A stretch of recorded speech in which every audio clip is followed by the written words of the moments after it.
সর্বপ্রথম যে বিষয়টি তা হলো 15ই শাবান দিন মঙ্গলবার দিন ছিল।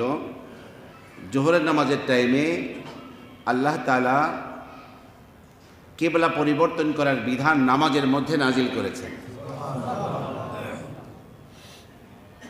আল্লাহর নবী সাল্লাল্লাহু আলাইহি ওয়াসাল্লাম যখন মক্কা মুকাররমায় ছিলেন, বাইতুল্লাহ শরীফকে সামনে রেখে দক্ষিণ দিকে দাঁড়িয়ে উত্তর দিকে মুখ করে নামাজ পড়তেন। বাইতুল্লাহ শরীফও কেবলা হতো, ফিলিস্তিনের মসজিদে আকসাও কেবলা হতো একসাথে, কারণ সেটা উত্তর দিকে, আর বাইতুল্লাহ তো সামনে আসেই উত্তর দিকে। কিন্তু যখন মদিনা মুনাওয়ারায় গেলেন, 3টি ইহুদি কবিলা ছিল। কয়টি ইহুদি কবিলা? ওরা উত্তর দিকে ফিরে মসজিদে আকসার দিকে ফিরে নামাজ আদায় করত।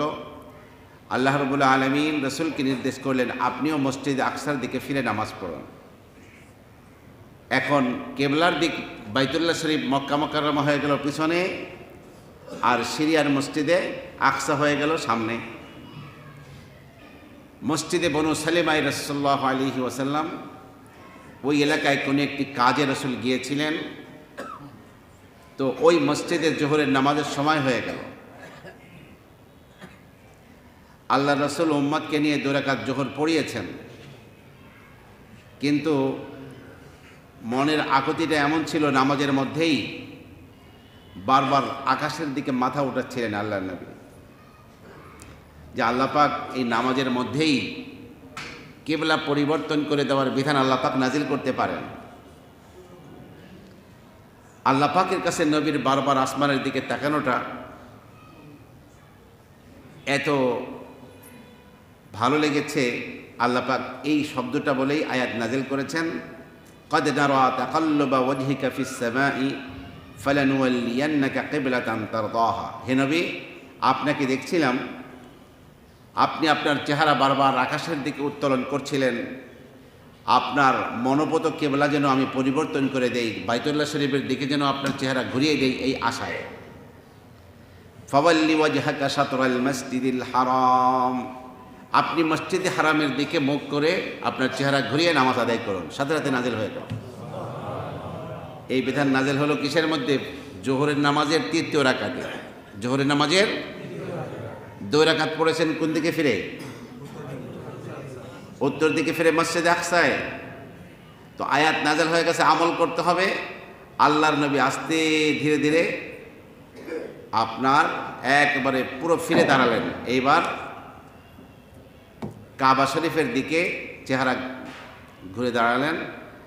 রসুলকে দেখে দেখে সাহাবা ইকরামও নামাজের মধ্যেই ঘুরে দাঁড়ালেন। সব ঠিক আছে, কিন্তু সমস্যা হলো ইমাম সাহেব পিছনে, মুসল্লিরা হয়ে গেল আগে। কথা কি বুঝতেছেন? ইমাম সাহেব এখন পিছনে হয়ে গেল না। উপস্থিত প্রয়োজনের খাতিরে আস্তে আস্তে পা ফেলে রাসূলুল্লাহ সাল্লাল্লাহু আলাইহি ওয়াসাল্লাম একেবারে সামনের কাতারে গিয়ে বাকি 2 রাকাত উম্মতকে নিয়ে জোহরের নামাজ আদায় করলেন এই 15ই শাবান মঙ্গলবার দিনে। এখনও আপনারা হজ বা উমরা করতে গেলে মদিনার যে জিয়ারত করানো হয় যে জায়গায়, তার মধ্যে একটা হলো 2 কিবলা বিশিষ্ট মসজিদ, মসজিদে জুল কিবলাতাইন। এ হলো কাহিনী ঘটেছিল। এটা ছিল কিবার? 15ই শাবান মঙ্গলবার জোহরের নামাজের কাহিনী। এ মাসেই আল্লাহ পাকের কাছে বান্দার সমস্ত আমলকে পেশ করা হয়, আমল উঠে যায় আল্লাহর কাছে। তো হযরতে যায়েদ ইবনে হারেসা আল্লাহর নবীর খুবই প্রিয় ভাজন ছিলেন। যায়েদ ইবনে হারেসার পুত্র ছিল হযরতে ওসামা বিন যায়েদ।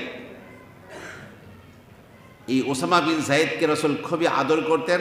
এমনকি সাহাবা ইকরাম কোনো সুপারিশ রাসূলকে করতে গেলে ওসামাকে বলতেন যে তুমি একটু আল্লাহর নবীর কাছে আমাদের জন্য সুপারিশ করো। হিব্বু রাসূলিল্লাহ বলা হতো, রাসূলের প্রিয় ভাজন। হযরত ওসামা বিন যায়েদ বলেন, ইয়া রাসূলুল্লাহ, আমি অন্য কোনো মাসে আপনাকে এত বেশি রোজা রাখতে দেখি না, শাবান মাসে এত বেশি নফল রোজা কেন রাখেন? আল্লাহর নবী বললেন, রজব এবং রমজান মাসের মধ্যবর্তী এই মাস হওয়ায় মানুষ খুব গাফলাতের মধ্যে থাকে।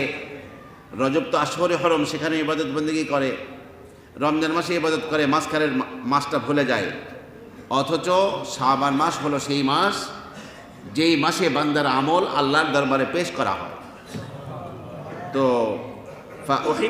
উহিব্বু আন ইয়ারফা আমালি ওয়া আনা সাইম, আর আমি চাই আমার আমলকে আল্লাহ সুবহানাহু ওয়া তাআলার দরবারে তখন পেশ করা হোক যখন আমি আল্লাহ পাকের সন্তুষ্টির জন্য রোজা রেখে চলছি তখন।